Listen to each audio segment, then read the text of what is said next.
Assalamualaikum kan. Hari ni kita mancing bawah Jabatan 1 Penang. Hari ni kita try Jabatan 1 pula. Kita try ada hasil ke tak, ada hasil ke tak. Memang mantap lah. Again tak ada apa tadi Mizi dia Mi Apollo dapat caru kuda kan. Caru tak ada apa dapat dah. Saiz nice punya saiz kan. 4 ekor. Karan caru mantap. Jom, aku baru nak set up ni, aku lambat lagi dapatlah caru. Okey, jom cari. Okey guys, strike yang pertama daripada aku kan. Geruk kan, boleh tahan dengan saya ni. Strike yang pertama geruk. Okey, jom cari lagi.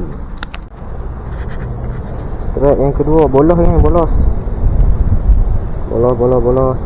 mantap. Okey geng, dalam 2-3 minit tu dapat gelama ni 3 ekor. Hari ni aku tak bawa holder kan, hanya aku merekam ikan je lah. Merekam tarik ikan tak ada. Ni gelama 3 ekor. Gelama cukup mau kan. Mau cari bolos sound. Saya daman ni.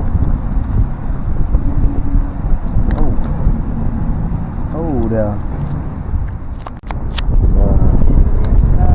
ramai. Yang ni ada, depan ni ada, ujung ni ada. Belah ni pun ramai. Lagi bolos. Bottom dulu. Fish on. Ni kat sini. Video.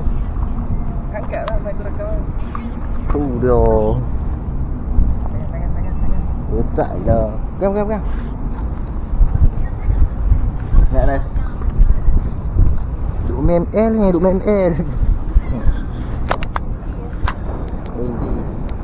Viti. Mantap Viti. Dia lagi. Ikan tu ada lagi lah tu. Tak ada. Pegang.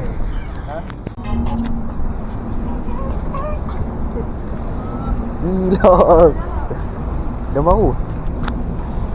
Daun baru guys. Besar lah. Sebenarnya nampak kecil. Memang. Nampak. Kesap nampak.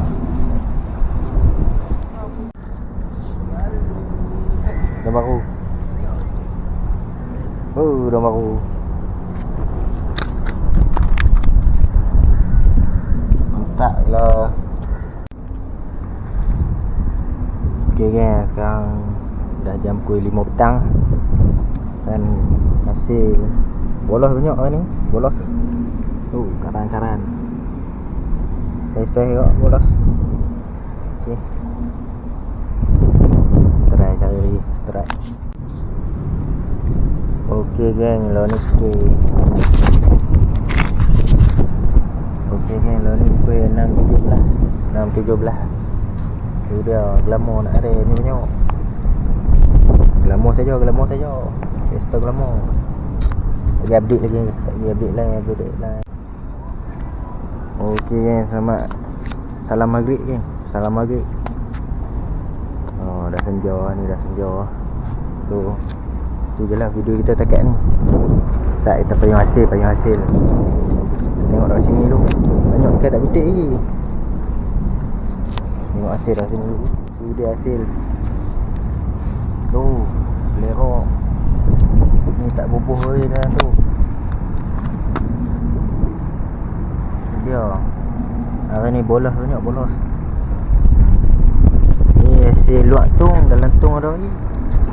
Ni ikan buah betul tu. Ikan buah dah. Tu ada lagi. Bolos. Dalam ni tak ada apa. Tak tengok kat ujung sana.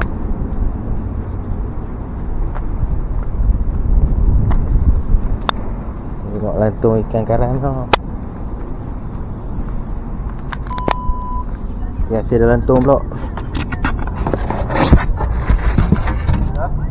Tu dia hasil dalam lantung. Daun baru 2 ekor. Ada 9 ekor. Belum baru besar. GT. Lepas tu bawah-bawah tu caru gelama bolos. Okey, tu sajalah hati kita pada hari ni. Jumpa lagi di next video, gang. Okey, bye bye.